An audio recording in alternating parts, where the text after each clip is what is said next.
Madame, Monsieur, bonsoir. C'est un plaisir de vous retrouver à ce rendez-vous de l'information. Voici le sommaire de cette édition.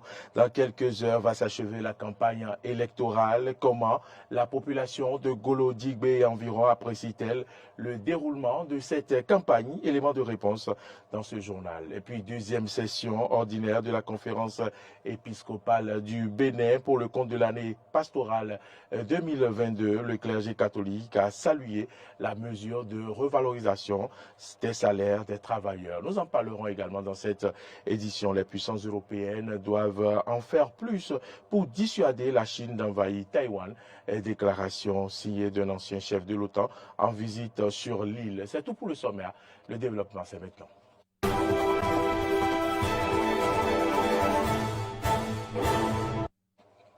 Une fois encore, merci de votre fidélité et bienvenue dans ce journal. Vous le savez, la campagne électorale qui a débuté depuis 2 semaines dans le cadre des législatives du 8 janvier 2023 va s'achever dans quelques heures. Comment la population de Golo-Digbe et environ apprécie-t-elle le déroulement de cette campagne? Et certains ont été interrogés par Jérôme Adjoumaï. Suivez ici leurs propos. Bon, à Golo-Digbe ici, les campagnes se déroulent dans la quiétude. Il n'y a pas eu d'affrontement. Les partis font les sensibilisations de proximité dans la paix et il n'y a pas eu d'agression non plus.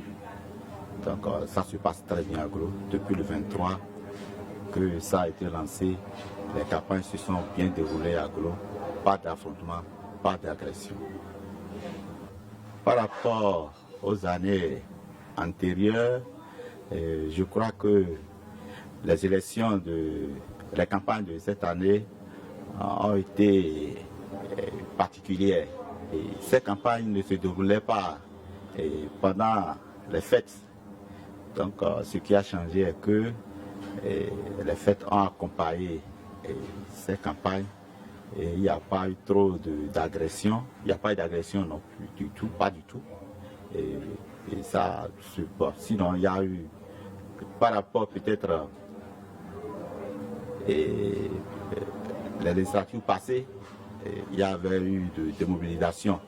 Mais pour cette fois-ci, on n'a pas connu le cas de démobilisation. Donc les candidats ont invité la population à aller aux urnes le 8 prochain. Je voudrais inviter la population de Golo-Digbe à sortir massivement pour aller choisir leur candidat. Puisqu'il s'agit des élections législatives, à ces élections que nous choisissons nos représentants. Et s'ils ne sortent pas pour aller voter pour nos représentants, ce ne serait pas du tout bien. On peut dire que c'est une fête, hein. Tout se passe bien. On n'a pas remarqué des troubles, on n'a pas entendu des dégâts ça et là. Il n'y a pas de violence. Et chaque parti défend son point de vue et tout se passe franchement bien. Dans l'ensemble, c'est satisfaisant. Je n'ai pas de jugement, on vit l'actualité. Je lance un appel sincère du fond du cœur à toute la population béninoise d'aller voter. C'est un devoir civique.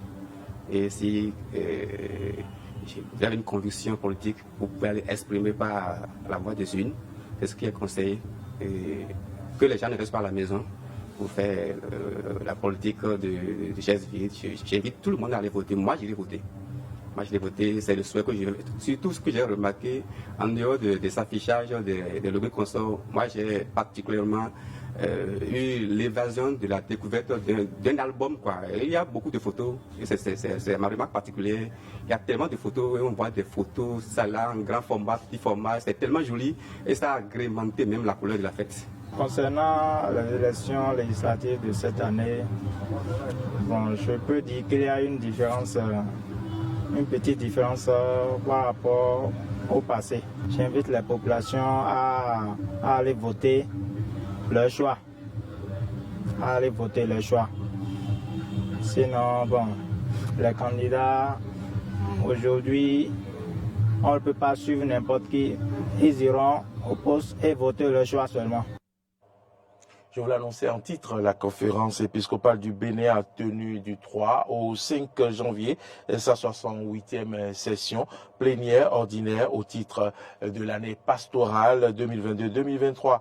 Au cours de ces assises, les évêques du Bénin se sont penchés sur plusieurs questions relatives aussi bien à l'Église qu'à la situation sociopolitique et sécuritaire du pays. Compte rendu, Clémence Tonoukoua.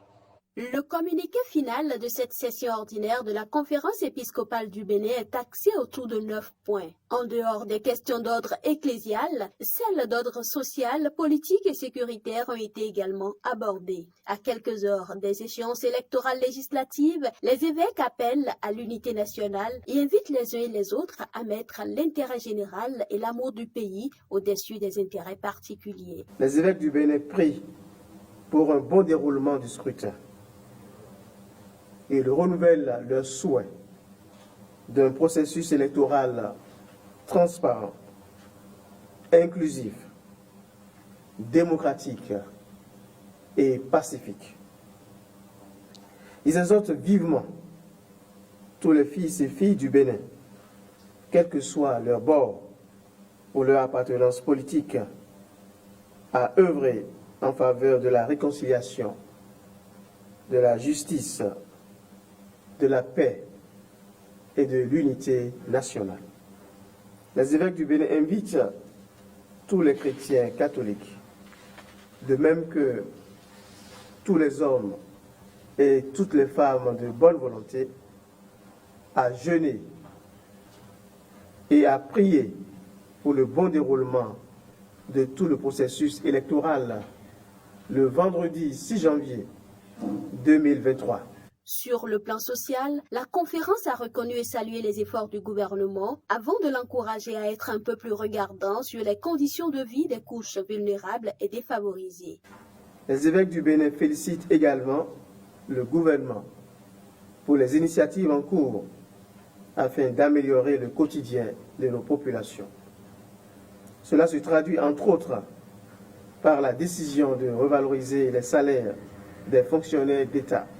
Toutefois, force est de constater qu'une bonne tranche de la population continue d'espérer un mieux-être pour subvenir à ses besoins fondamentaux. Les évêques du Bénin restent préoccupés par la cherté de la vie et la pauvreté grandissante dans notre pays. Ils encouragent le gouvernement à poursuivre les efforts pour une amélioration des conditions de vie des couches les plus défavorisées. Tout en exhortant les autorités en charge de la sécurité à ne pas baisser la garde, les évêques du Bénin invitent la population à la vigilance et à une franche collaboration avec les forces de l'ordre et de sécurité pour un retour à la quiétude et à la sérénité. Vous le savez, depuis hier, le pape Benoît XVI repose désormais dans sa dernière demeure. Il a été inhumé hier au Vatican après une messe présidée par son successeur. Le prélat aura été un imitateur du Christ. Pour honorer donc sa mémoire, une messe pontificale a été dite à l'église Saint-Michel de Cotonou par le nonce apostolique près le Bénin et le Togo. Suivez le compte rendu de Clémence Tonoukoua. C'est une messe initiée par la conférence épiscopale du Bénin en raison de la place de privilège qu'occupe le Bénin dans le cœur du défunt. En effet, le Bénin fait partie des 2 pays africains que le pape Benoît XVI a visités durant ses 8 années de pontificat. Cette visite en terre béninoise était motivée par 3 raisons telles que le rappelle Mac Gérard Mills, le nonce apostolique près le Bénin et le Togo. La première, 17e, et que le Bénin est un pays en paix. Une paix soutenue par le bon fonctionnement des institutions du pays, où le sens de liberté et de responsabilité favorise la justice et le travail pour le bien commun. La deuxième raison est qu'il y a, comme dans la majeure partie des pays africains, une présence de différentes religions qui vivent et travaillent ensemble dans le respect réciproque. Et cette belle convivence des religions est une partie importante de l'exhortation apostolique post-synodale Africainus. Enfin, la troisième raison est que, je cite, c'est le pays de mon cher ami, le cardinal Gantin. Je vais toujours le désir de prière un jour sur sa tombe. Le souverain pontife, durant son séjour terrestre, a toujours voulu porter les fidèles à voir le vrai visage de Jésus. Le célébrant est revenu sur quelques sentiers sur lesquels le pape Benoît XVI a cherché à guider l'humanité à Jésus. Benoît XVI a porté les fidèles à la richesse des paroles et des actions du Christ, à la beauté de la doctrine catholique, aux vérités de notre foi. Benoît XVI était d'une profonde pensée théologique, comme nous le savons tous. Nous pouvons donc, à raison, affirmer, avec les mots de Saint Jean dans la première lecture, qu'il appartenait à la vérité. Il est fils de la vérité. Benoît XVI a porté les fidèles à la pureté et la transparence du visage des actions de Jésus. Durant son pontificat, Benoît XVI a initié le vrai procès dans l'Église universelle pour affronter le plaid des abus commis par certains membres de l'Église. Rappelons que c'est en fin de matinée de ce jeudi que le pape Benoît XVI a été inhumé dans les grottes du Vatican en présence de son successeur, le pape François. À présent, les puissances européennes doivent en faire plus pour dissuader la Chine d'envahir Taïwan. Déclaration signée d'un ancien chef de l'OTAN en visite sur l'île déjà tendue. Les relations entre Pékin et Taipei se sont dégradées en 2022 entre visite américaine controversée sur l'île et manœuvres militaires. La Chine considère donc Taïwan comme une partie intégrante de son territoire. Suivons ici le récit de nos confrères de RT France. S'unir pour résister contre la montée des autocraties. C'est le mot d'ordre de l'ONG Alliance des démocraties, dont le fondateur était en visite à Taïwan. Cet ancien secrétaire général de l'OTAN, Anders Fogh Rasmussen, apportait ainsi son soutien à l'île et ses 24 millions d'habitants, dans un contexte des plus tendus entre Taipei et Pékin, depuis la visite de la présidente de la Chambre des représentants américaine en août 2022. Je suis ici à Taïwan pour montrer mon soutien ferme à votre droit de décider vous-même de l'avenir de Taïwan.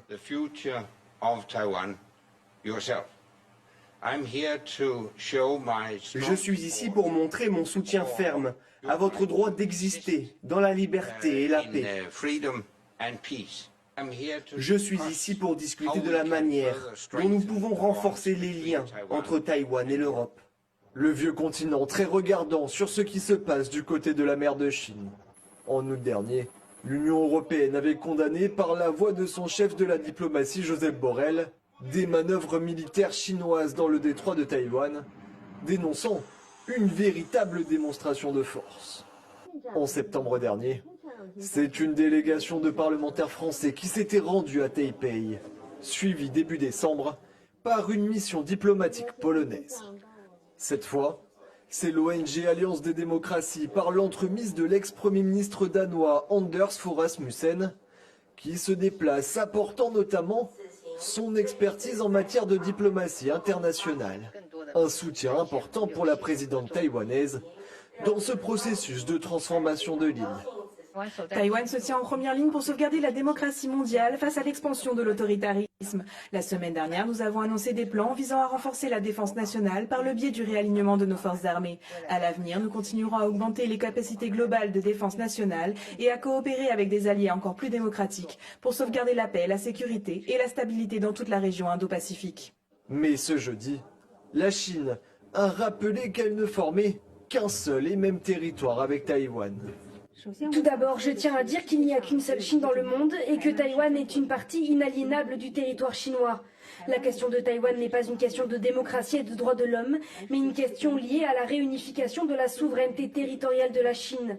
Je tiens à souligner que toute tentative de créer deux Chines sur la scène internationale, c'est-à-dire une Chine et un Taïwan, est vouée à l'échec.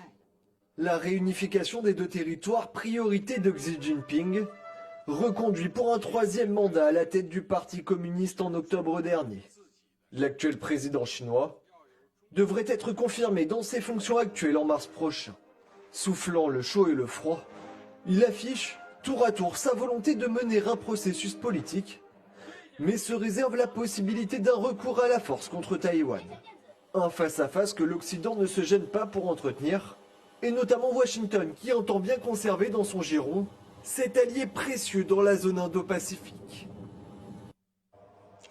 Madame, Messieurs, nous voici donc au terme de cette édition. Merci de votre fidélité. Merci à toutes et à tous de nous avoir suivis. L'information continue sur nos différentes plateformes. Vous le savez, YouTube, Twitter, Facebook et sur notre site internet www.benin-eden.tv. Mais vous pouvez également nous suivre en téléchargeant notre application sur Play Store ou App Store. L'application, c'est Eden TV Diaspora FM. Mesdames, Messieurs, ne ratez pas également le rendez-vous de ce soir, le rendez-vous du Forum des rédactions. C'est à 21h, une émission exceptionnelle. Un débat chaud. Je vous invite à le suivre. Passez un très bon week-end en compagnie donc, de nos programmes. À bientôt.